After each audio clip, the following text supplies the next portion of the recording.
2017ರಲ್ಲಿ ನ್ಯೂಜೆರ್ಸಿಯ ಅಪಾರ್ಟ್ಮೆಂಟ್ನಲ್ಲಿ ಶಶಿಕಲಾ ನಾರ್ರಾ ಹಾಗೂ ಅವರ ಮಗ ಅನೀಶ್ ಶವವಾಗಿ ಪತ್ತೆಯಾಗಿದ್ರು.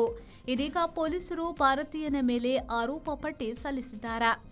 ಭಾರತದ ಆಂಧ್ರಪ್ರದೇಶ ಮೂಲದ ಶಶಿಕಲಾ ನಾರ್ರಾ ಹಾಗೂ ಆಕೆಯ ಮಗ ಅಮೆರಿಕ ಸಂಯುಕ್ತ ಸಂಸ್ಥಾನದ ನ್ಯೂಜೆರ್ಸಿಯ ಅವರ ವಸತಿ ಸಮುಚ್ಚಯದ ಮನೆಯಲ್ಲಿ ಜೀವವಿಲ್ಲದ ಸ್ಥಿತಿಯಲ್ಲಿ ಪತ್ತೆಯಾಗಿದ್ರು.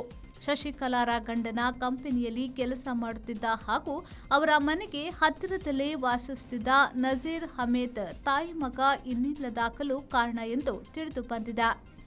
ಮ್ಯಾಪಲ್ ಶೆಡ್ ಪೊಲೀಸ್ ಇಲಾಖೆಯವರು ಬರ್ಲಿಂಗ್ಟನ್ ಕೌಂಟಿ ಪ್ರಾಸಿಕ್ಯೂಟರ್ಸ್ ಕಚೇರಿಯ ಮೂಲಕ ವಾಂಟೆಡ್ ಪೋಸ್ಟರ್ ಹೊರಡಿಸಲಾಗಿದೆ. ನಜೀರ್ ಅಹ್ಮದ್ ವಿರುದ್ಧ ಪೊಲೀಸರು ತೀರಾ ತಡವಾಗಿ ಆರೋಪ ಪಟ್ಟಿಯನ್ನ ಹೊರಿಸಿದ್ದಾರೆ. ತಾಯಿ ಮಗನನ್ನ ಕೊಂದ ಅಹ್ಮದ್ ಭಾರತಕ್ಕೆ ಓಡಿ ಬಂದಿದ್ದ.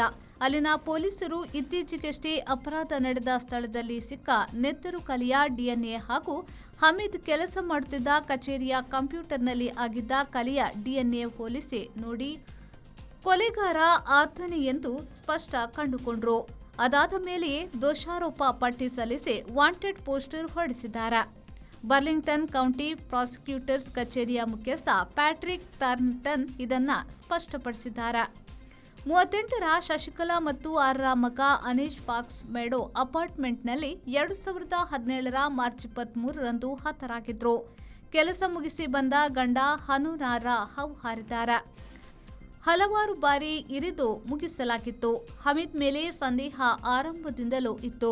2024ರಲ್ಲಿ ಕೋರ್ಟ್ ಆರ್ಡರ್ ಮೂಲಕ ಕಂಪನಿಯಲ್ಲಿ ಆತ ಬಳಸುತ್ತಿದ್ದ ತೊಡೆಗಣಕ ಪಡೆದು ಸ್ಥಳದಲ್ಲಿನ ನೆತ್ತರ ಕಲೆಯೊಡನೆ ಡಿಎನ್ಎ ಟೆಸ್ಟ್ ನಡೆಸಿದ ಮೇಲೆ ಎಲ್ಲವೂ ಸುಸ್ಪಷ್ಟ. ಆದರೆ ಕಾನೂನು ಪ್ರಕ್ರಿಯೆಗೆ ಹಲವು ತೊಡಕುಗಳಿವೆ ಎನ್ನಲಾಗಿದೆ.